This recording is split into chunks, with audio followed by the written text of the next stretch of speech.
All right, here we go. Back. If you want to check and see if something is in a list, let's say you have a list of 1,000 items and you want to scroll through. All you need to do is, if what you're looking for in name of list, do what you want. So in here, so if 10 in my list, print 10 is in the list. So it's a pretty easy thing. It's very useful, especially so one of the problems you guys are going to work on for the rest of the hour is a deck of cards, shuffling. You actually have two problems everyone has to do, and then there's 8 problems you guys can pick and choose as long as you get a certain number of points. So each question has a point value associated with it, and that point is reflective of how difficult the problem is. So it's up to you guys. You guys can pick the 7. So if you can do 3 of them, or you can do 7 of the 8, depending on how hard of a problem you want. How many points do we need? You need, I think, 20. And I think there's a total of 27 points you can get. That's so cool. I'll walk you through it. It's a lot easier when you look at it. Monday. Potentially. Depends on how good you guys are today. Oh, good. Is it behavior or like hard work? All 3. Yeah. Behavior, hard work, or what? All 3.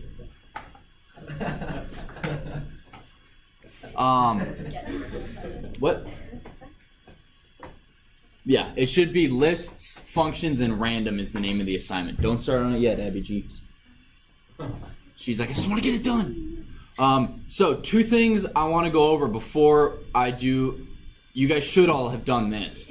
Those of you who did not go through the PowerPoint. Maybe one of you should come up here and do it.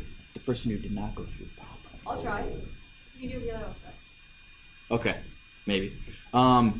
These are built-in methods. So this is the end. You guys know how we did list.append? That does something specific to the list. These are a bunch of them. So my list.appends add item, whatever's in here, to the list. My list.index item, this will return the location of item in the list. So, for example, let's do my list.index 10. So in my list, what should the index be of 10? 0. Gives you 0. So if I am, again, this is useful if you have 2 lists that mirror each other. What do you mean by mirror each other? And let's say these are all negatives. You know, that doesn't make sense. Like an item. Let's say I have Robert equals a list. Robert, how old are you? 16. 16. Black hair.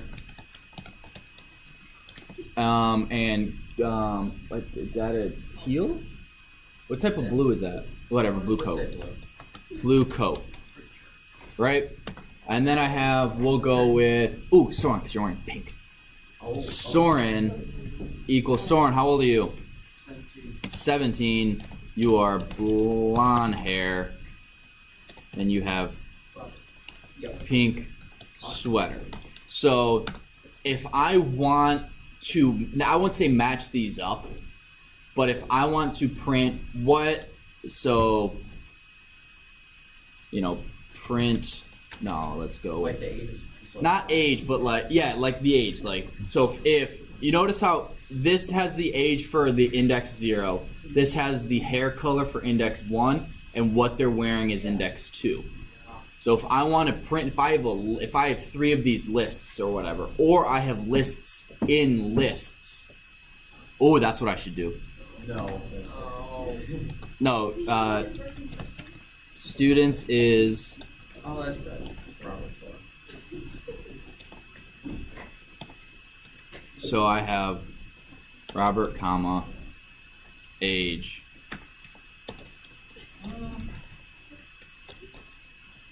17. What is the first and fourth?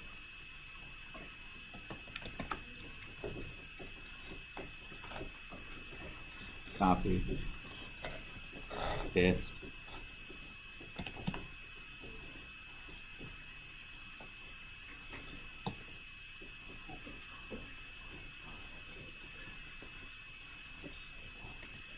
Right? So, do you guys understand what this list is? That's a list of lists. It's a list of lists, and each list in the big list is student information. Right? So I have Robert, Soren, index 0 is the name. Oh, it's so hard. Well, watch this. So for students, Whoa. print stu, right? Those are my students.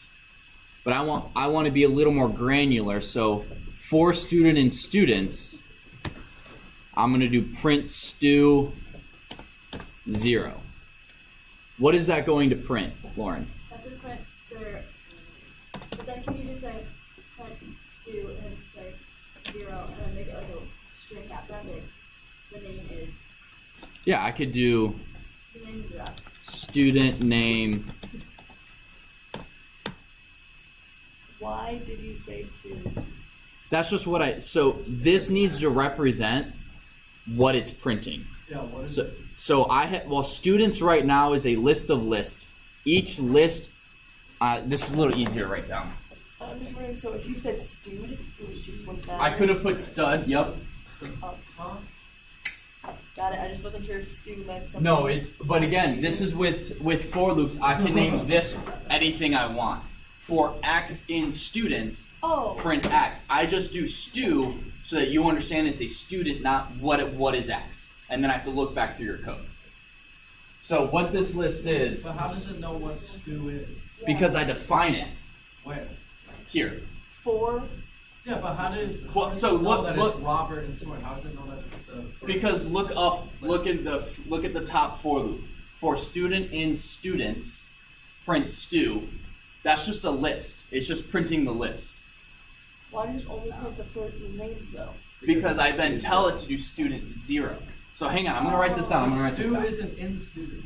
It's not. It's not. Is X in range? So when I do for X in range 10, And then print 10. print X, it goes 0 through 9. So hang on, I'm gonna write this down. So we have students. I prefer writing on the board than on the actual surface, because then I have to erase it up there. So students is Robert, 16, black hair, blue coat, comma. Then I have Soren, 17, blonde hair. Dang it. Whatever, it's the same. BL hair, pink sweater. Okay, so this right here, so for stew in students,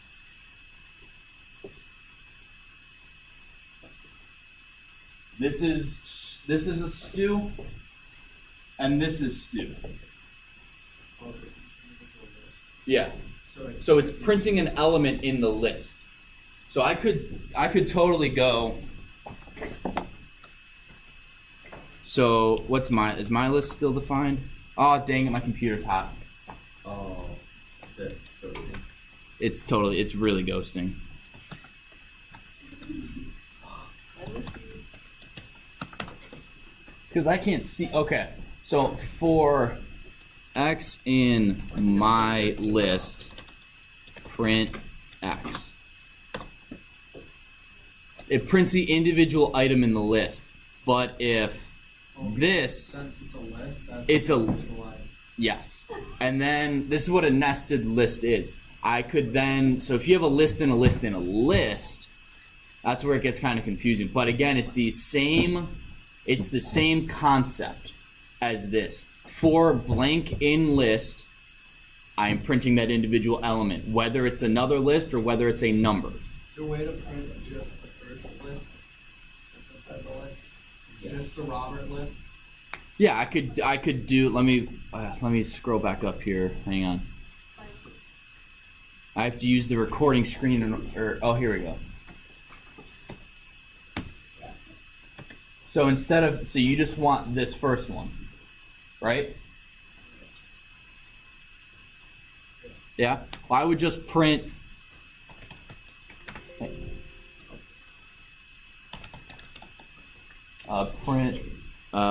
student 0. Oh. Oh, it's students, not student, my bad.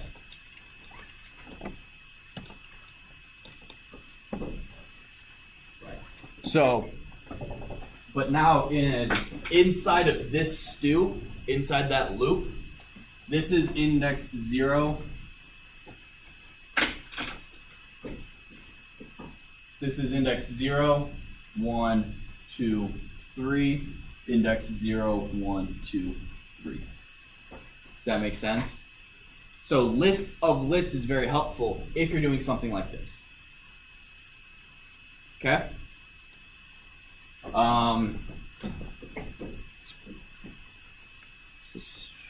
Where's my mouse? There it is. PowerPoint. Copying lists. Same thing with copying. Ignore this. That is, yeah, we're just not going to skip that. We're going to skip that. But you can have x equals a list, y equals x, and that y equals that list. Just like x equals 5, y equals x, y equals 5. Nothing crazy there. So, what I want you guys to do is work on this